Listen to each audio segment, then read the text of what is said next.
Inilah kisah ajaib wafatnya Nabi Sulaiman alaihi salam yang kisahnya diabadikan dalam Al-Quran. Banyak umat Islam yang belum tahu bahwa wafatnya Nabi Sulaiman alaihi salam itu dipenuhi peristiwa agung penuh dengan hikmah. Saking agungnya, kisahnya bahkan diabadikan dalam Al-Quran surah Saba ayat 14. Dikisahkan, dahulu Nabi Sulaiman alaihi salam dikenal sebagai raja yang sangat berkuasa. Beliau memerintah tidak hanya manusia, tetapi juga jin, setan, dan bahkan hewan. Kerajaannya makmur dan pasukannya tak tertandingi. Namun di balik semua kekuasaan duniawi itu, beliau adalah hamba Allah yang saleh, bijaksana, dan taat. Beliau dianugerahi kemampuan berbicara dan memahami bahasa hewan, termasuk burung seperti kisah burung Hudhud dan Ratu Balqis. Angin tunduk padanya, memindahkannya beserta bala tentaranya kemana saja dalam sekejap. Beliau juga mampu mengendalikan jin dan setan yang dipekerjakan untuk membangun bangunan megah, istana, dan benda-benda seni. Meskipun memiliki kekuasaan mutlak, Nabi Sulaiman sangat bersyukur kepada Allah.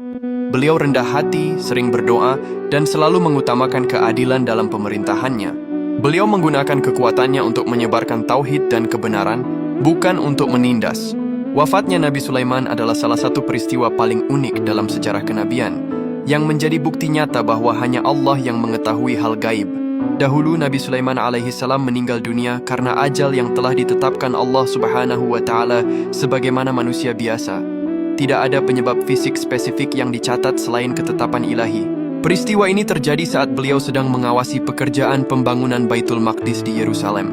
Keajaiban terjadi pada prosesi wafatnya, di mana Nabi Sulaiman meninggal dalam posisi berdiri, bersandar pada tongkatnya di tengah-tengah para jin yang sedang bekerja keras membangun. Karena para jin tidak mengetahui hal yang gaib, mereka tidak menyadari bahwa pemimpin mereka telah meninggal. Ajaibnya, tubuh Nabi Sulaiman tetap tegak berdiri dalam waktu yang cukup lama, mungkin berbulan-bulan atau bahkan bertahun-tahun, sementara para jin terus bekerja di bawah pengawasannya yang tampak.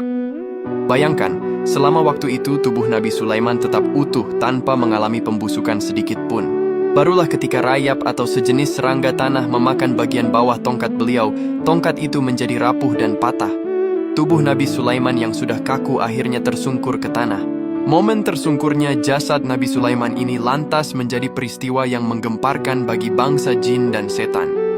Mereka terkejut luar biasa dan segera menyadari bahwa raja mereka telah wafat sejak lama. Para jin lantas merasa sangat malu dan takut karena kebohongan mereka selama ini terbongkar. Mereka sering mengaku mengetahui hal gaib untuk menakut-nakuti manusia, tetapi wafatnya Nabi Sulaiman membuktikan sebaliknya. Kisah ini memberikan pelajaran mendalam kepada kita bahwa pengetahuan tentang hal gaib adalah milik Allah semata. Bahkan makhluk sekuat jin pun tidak memiliki kemampuan tersebut.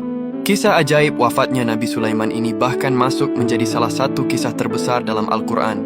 Tepatnya diabadikan dalam surah Saba ayat 14. Allah Subhanahu wa taala berfirman, فَلَمَّا قَضَيْنَا عَلَيْهِ الْمَوْتَ مَا دَلَّهُمْ عَلَى مَوْتِهِ إِلَّا دَابَّةُ الْأَرْضِ تَأْكُلُ مِنْ سَأْتِهِ فَلَمَّا خَرَّ تَبَيَّنَتِ الْجِنُّ أَنْ لَوْ كَانُوا يَعْلَمُونَ الْغَيْبَ مَا لَبِثُوا فِي الْعَذَابِ الْمُهِينِ.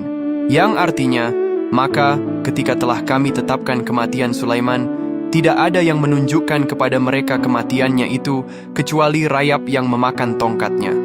Ketika dia telah tersungkur, jin menyadari bahwa sekiranya mengetahui yang gaib, tentu mereka tidak berada dalam siksa yang menghinakan. Ya Allah, semoga kita semua diberikan ketetapan iman, Islam, dan wafat dalam keadaan husnul khotimah. Amin.